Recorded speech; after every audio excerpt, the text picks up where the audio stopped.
नमस्कार दोस्तों, एक बार फिर से आपका स्वागत है त्रिनेत्र मुक्तिधाम में। दोस्तों, आजकल तकरीबन हर इंसान सुख सुविधाओं के पीछे पागल है। देखा जाए तो ज़रूरत भर का परमात्मा सबको देते हैं और बहुत से लोग तो आने वाली कई पीढ़ियों के लिए धन इकट्ठा किए बैठे हैं, मगर संतोष फिर भी नहीं है। दौलत दो प्रकार की होती है, एक सांसारिक और दूसरी आध्यात्मिक।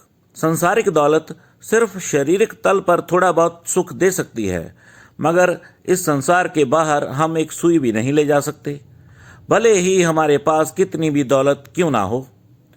जबकि आध्यात्मिक दौलत से आप अपने साथ साथ दूसरों का भी भला कर सकते हैं और यही दौलत आपके साथ जाएगी। अगर कोई व्यक्ति सांसारिक तौर पर गरीब हो तो ज़्यादा फर्क नहीं पड़ता, थोड़ा शारीरिक सुख कम होगा, इससे ज़्यादा कुछ भी नहीं, क्योंकि आखिरी सफ़र में भले भिखारी हो या सम्राट, दोनों के हाथ खाली होंगे, इसमें रत्ती भर भी संदेह नहीं है। और जिसके पास आध्यात्मिक दौलत है वो इस संसार से भले ही गरीब हो, मगर आखिरी समय में सम्राटों का भी सम्राट होकर जाता है। आध्यात्मिक दौलत से मेरा अर्थ ध्यान साधना में सफल होना है। आज का इंसान किसी यंत्र की भांति जीता है और आत्मा का इसे कोई बोध ही नहीं है। ध्यान का सीधा सा अर्थ इस गहन बेहोशी से बाहर आना और खुद को जान लेना ही है। अक्सर लोग कहते हैं अभी हमारी उम्र ही क्या है, अभी तो हम जवान हैं, ध्यान तो बुढ़ापे में करने वाला काम है। इस पर दादू दयाल जी कहते हैं, दादू राम संभालिए जब लग सुखी शरीर, फिर पीछे पछताएगा जब तन मन धरे न धीर। अर्थात तुम यौवन और स्वास्थ्य से संपन्न और सुखी हो, ऐसी स्थिति में तुझे राम नाम का स्मरण कर लेना चाहिए। जब शरीर वृद्ध और रोगग्रस्त हो जाएगा तब तुम कुछ भी करने योग्य ना रहोगे। ऐसी स्थिति में तुम्हारे पास पश्चाताप के अतिरिक्त कुछ ना बचेगा। दादू जी के यह वचन बड़े क्रांतिकारी हैं और इस जीवन का कड़वा सत्य भी यही है। अक्सर लोग ध्यान उस उम्र में करते हैं जब वह कुछ भी करने के लायक नहीं रहते। मनुष्य जन्म मिलना बड़ी ही दुर्लभ घटना है, लेकिन मनुष्य जन्म मिलना ही काफ़ी नहीं है, मनुष्य की तरह जीना भी आना चाहिए। अधिक लोग पैदा तो मनुष्य योनि में होते हैं, मगर उनमें मनुष्य दिखाई नहीं पड़ता। वह अपना पूरा जीवन किसी पशु की भांति बिता देते हैं। खाना पीना, बच्चे पैदा करना और मर जाना, ये तो जानवर भी करते हैं। हम इस सृष्टि में यह सब करने नहीं आए हैं। जो व्यक्ति ध्यान नहीं करता उस व्यक्ति से तो जानवर कहीं ज़्यादा अच्छे हैं, क्योंकि हर जानवर अपनी क्षमता का 100% इस्तेमाल करके मरता है, जबकि इंसान अपनी क्षमता का 5 से 7% ही इस्तेमाल कर पाता है। यह बड़ी हैरानी की बात है, क्योंकि इंसान इस पृथ्वी का सबसे विकसित प्राणी है। नर से नारायण बनने की क्षमता रखने वाला इंसान पशुओं से भी बुरा जीवन व्यतीत करे, यह बहुत दुर्भाग्य की बात है।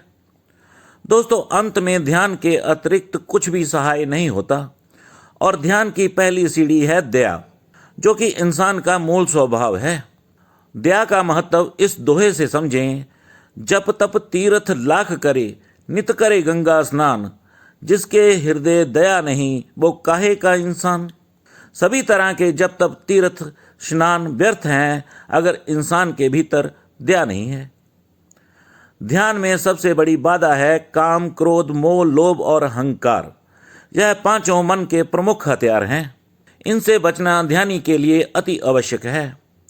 ध्यानी अपने स्वभाव का मालिक खुद होना चाहिए। ऐसा नहीं कि कोई गाली दे और हम क्रोध से भर जाएं तथा कोई तारीफ करे तो हम फूले ना समाएं। कोई कुछ भी कहे, ध्यानी के स्वभाव में रत्ती भर भी अंतर नहीं पड़ना चाहिए। उसे हमेशा परमात्मा की रजा में रहना चाहिए तथा परमात्मा का धन्यवाद करते रहना चाहिए।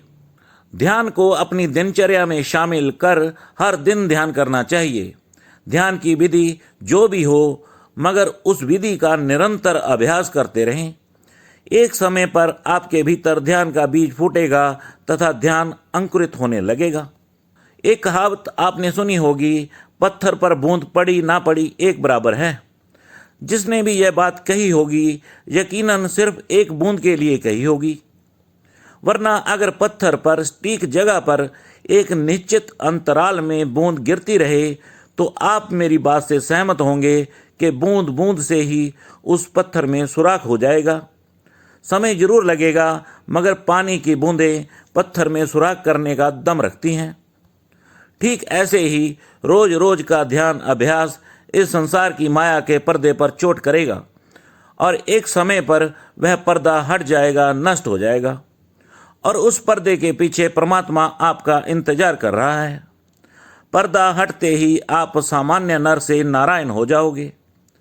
आपके और परमात्मा के बीच का फासला तत्क्षण समाप्त हो जाएगा। तो आज के लिए इतना ही। भगवान जी आपको हमेशा स्वस्थ और खुश रखें। चैनल को सब्सक्राइब करना ना भूलें ताकि हमारी आने वाली वीडियो आप तक आसानी से पहुंच जाए। नमस्कार दोस्तों।